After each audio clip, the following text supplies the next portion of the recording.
Daddy, అసలు ఏంటిదంతా? ఏం జరుగుతుందో మీ ఆవిడికి మీరైనా చెప్పొచ్చు కదా.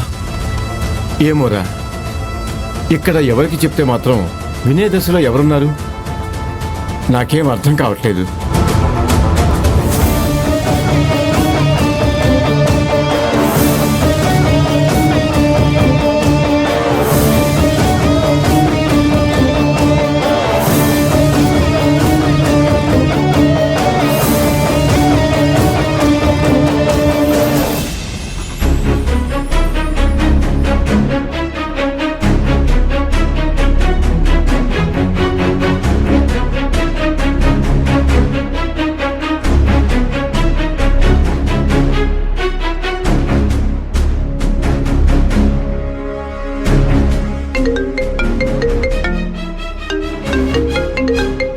ఒక నిమిషం. Hello daddy, take care. హరిత, ఒక్క నిమిషం. ఏంటి మామ్? నువ్వేం చేస్తున్నావో నీకైనా అర్థమవుతోందా? What happened? నేనేం చేశాను? ఇది అమెరికా కాదు, నీ అహంకారం చూపించుకునే చోటు కూడా కాదు. What nonsense are you talking? నేను అహంకారం చూపించడం ఏంటి? అది కాదమ్మా, మనం వెళ్ళిన ప్రతి చోట మన ఇంట్లో ఉంటున్నట్టే ఉండకూడదు. ఇది నా చెల్లి ఇల్లే అయినంత మాత్రాన మనం మన ఇంట్లో ఉన్నట్టే ఉండకూడదు. మన ఇంట్లో మాట్లాడుతున్నట్టే మాట్లాడకూడదు. ఇప్పుడు నా మాటల్లో వచ్చిన తేడా ఏంటి? వాటి వల్ల మీకొచ్చిన ఇబ్బంది ఏంటి? ఇదిగో, ఇలాగే పొగరుగా మాట్లాడొద్దు అంటున్నాను. మేము తల్లిదండ్రులం కాబట్టి సర్దుకుపోతున్నాం. కానీ అలా సర్దుకుపోవాల్సిన అవసరం ఇక్కడ ఎవరికీ లేదు హరిత. ఇంతకీ మీరేం చెప్పాలనుకుంటున్నారు? సాగదీయకుండా సూటిగా చెప్పండి. నువ్వు ఆ తారక్తో ఎందుకు గొడవ పడుతున్నావు? పదే పదే ఆ నీలవేణిని ఎందుకు టార్గెట్ చేస్తున్నావు? What is this mom? నాన్నకి ఇలా అవ్వడానికి కారణం నీలవేణినే కదా. ఆ మాట అంటే తారక్ అంత కోపం వచ్చింది. వాళ్ళ ఆవిడ నన్నందుకు అతనికి అంత కోపం వస్తే నా తండ్రికి ఇలా అవ్వడానికి కారణమైన వాళ్ళని చూస్తే నాకెంత రావాలి? చూడు హరిత, ఆ నీలవేణి చేసిన శాండ్విచ్ వల్లే మీ నాన్నకిలా అయ్యిందని మనం కూడా గుడ్డిగా నమ్మకూడదు. మన టైం బాగోలేదు, అందుకే ఇలా అయ్యింది. టైం బాలేదు, తోటకూర బాలేదు అని నమ్ముతూ పోతే అసలైన దోషుల్ని దండించడం కుదరదు మామ్. హరిత, నీ మొండితనం గురించి మాకు తెలుసు. ఆ మొండితనం చిన్నప్పుడు మాకు ముద్దుగా అనిపించేది. ఇప్పుడు ఆ మొండితనాన్ని నీ నుంచి ఎలా వేరు చేయాలో తెలియక మాకు తలనొప్పి మొదలైంది. ఇక్కడ ఉన్నన్ని రోజులైనా నీ మొండితనానికి, మూర్ఖత్వానికి కాస్త దూరంగా ఉండడానికి ప్రయత్నించు. అవును హరిత, మనకి రంజిత్ పెళ్ళవడం ముఖ్యం, అందరితో గొడవలు పట్టం కాదు. రంజిత్ పెళ్ళయ్యే వరకు కాస్త ఒళ్ళు దగ్గర పెట్టుకునుండు. మామ్, డాడ్, ఇక క్లాస్ పీకడం అయిపోయిందా?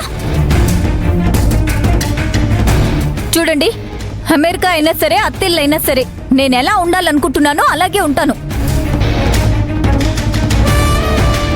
అయినా నేను నాలా ఉంటేనే అత్తకి నచ్చుతుందని కూడా చెప్పింది. అలాంటప్పుడు మీరెందుకు దాన్ని ఒక ప్రాబ్లంలో చూస్తున్నారు? అది కాదే, మేం చెప్పేది ఒకసారి విను. మామ్,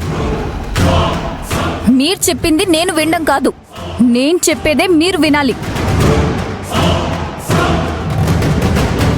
ఆల్రెడీ అత్త ఎంగేజ్మెంట్ కి ముహూర్తం పెట్టేసింది.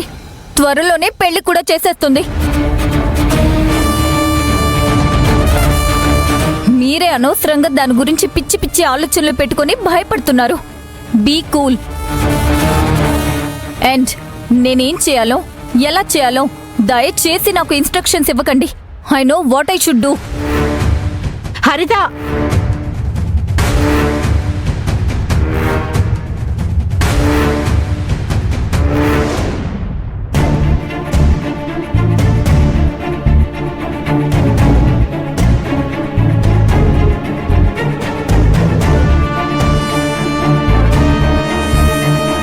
అవి కాగితాలు కాబట్టి చెల్లాచెదురుగా పడి ఉన్నా సర్దుకోగలుగుతున్నావు. కానీ జీవితాలు మాత్రం ఒక్కసారి చెల్లాచెదురైపోతే వాటిని సరిదిద్దుకోవటం చాలా కష్టం కాదంబరి. మీరీ కాగితాల గురించి మాట్లాడడం లేదని నాకు అర్థమైంది. ఇప్పుడు ఎవరి జీవితాలు చెల్లా చెదురైపోతున్నాయని చెప్తున్నారు? నేను దేని గురించి మాట్లాడుతున్నానో నీకు కూడా అర్థమవుతుంది కాదంబరి. నేను మామూలు మనిషినండి, మహానుభావురాల్ని కాదు. మీ మనసులో ఏమనుకుంటున్నారో, ఎవరి గురించి అనుకుంటున్నారో సులువుగా తెలుసుకోవడానికి. తారక్ చెప్పిన మాట గురించి నువ్వెందుకు ఆలోచించట్లేదు? ఏ మాట గురించి? వాడు 100 మాటలు చెప్తాడు, ఒక్క మాటకి అర్థం ఉండదు, ఒక్క మాట వెనక పట్టు ఉండదు. వాడి మాటల్ని కొట్టిపారేయాలని నీకు అనిపిస్తుంది కాబట్టి ఆ మాటల వెనుక ఉన్న పట్టు నీకు తెలియడం లేదు. తారక్ అన్నట్టు ఆడపిల్ల పెళ్లి విషయంలో మనం కొంచెం ఆలోచించాలి కాదంబరి. తొందరపడి అడుగు వేస్తే అది తడబడే అవకాశం ఉంటుంది. ఏంటి ఆలోచించాలా? దేని గురించి ఆలోచించాలి?